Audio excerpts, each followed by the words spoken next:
And the Greens know what the children of Tasmania want us to do, and that's what we're going to do, and we're going to do everything we can to end native forest logging. And thank you, Dr. Jen Sanger and the Tree Project for that excellent report. Member for Braden. Yes, here, Mr. Ellis. Here, Mr. Ellis.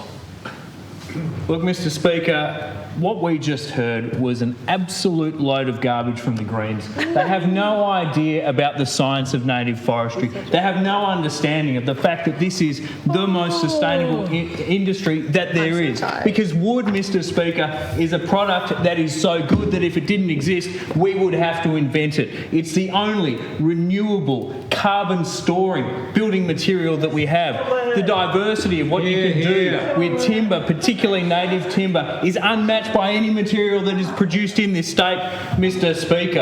And the people that get up and whinge and complain about the jobs generated in our native forestry sector, particularly the Greens, fundamentally fail to understand what the science actually says on native forestry. They don't understand.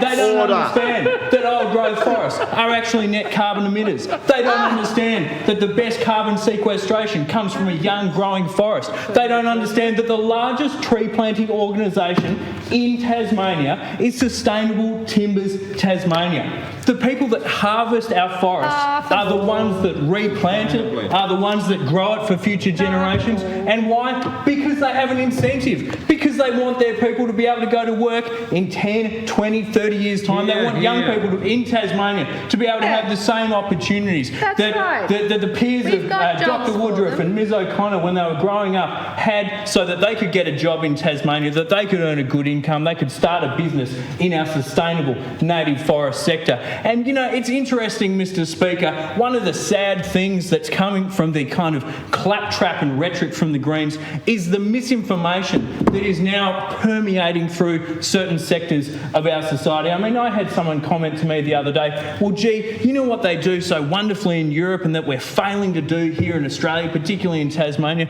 Well, all of their timber comes from plantations, as if that's some kind of more sustainable option, Mr. Speaker. But the interesting thing is that that's completely wrong. It's actually the opposite. In Europe, there are only 9 countries who get any more than 5% of their timber production from plantation.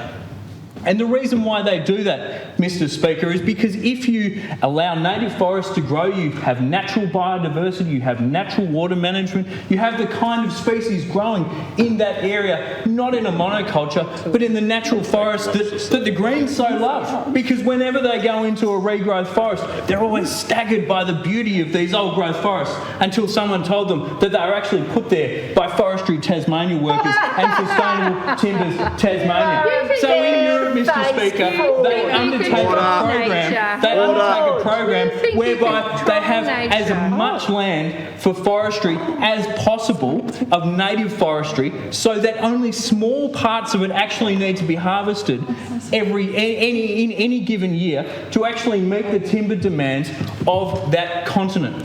And you know what, Mr. Speaker? They actually have less forest per person than us. Here in Australia, we have the 3rd highest amount of forest per capita of any nation on earth. The only people that get ahead of us are Russia and Canada, those 2 enormous countries, Mr. Speaker. And the fact that we are, despite having that much forest available to us, despite having that much timber which we can use sustainably in our own state, in our own country, we are a net importer of timber.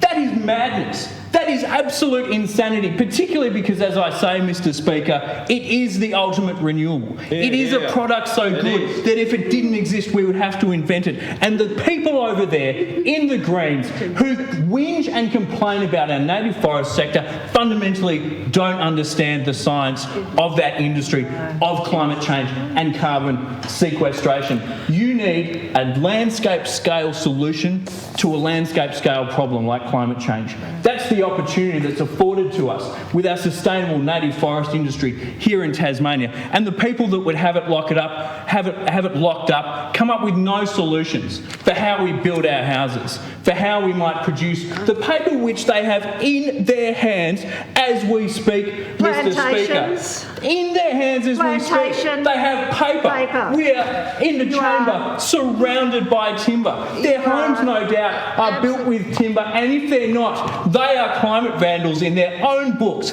because the only solutions that are not timber are worse in all measures in terms of carbon emissions. Mr. Speaker, these people are absolute hypocrites, and the worst thing is that they come in here and they lecture us about science which they don't understand. They lecture us about the wishes and aspirations of young people, of which they are not, and of which they don't understand. They talk to a tiny group of people.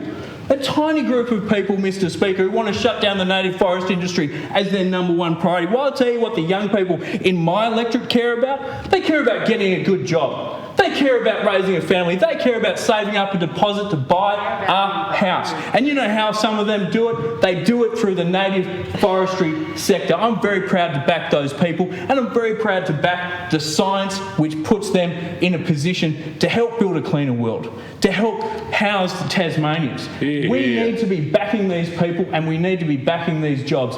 And the disinformation that comes from those opposites, particularly the Greens, is sending our country down the wrong path. We need better.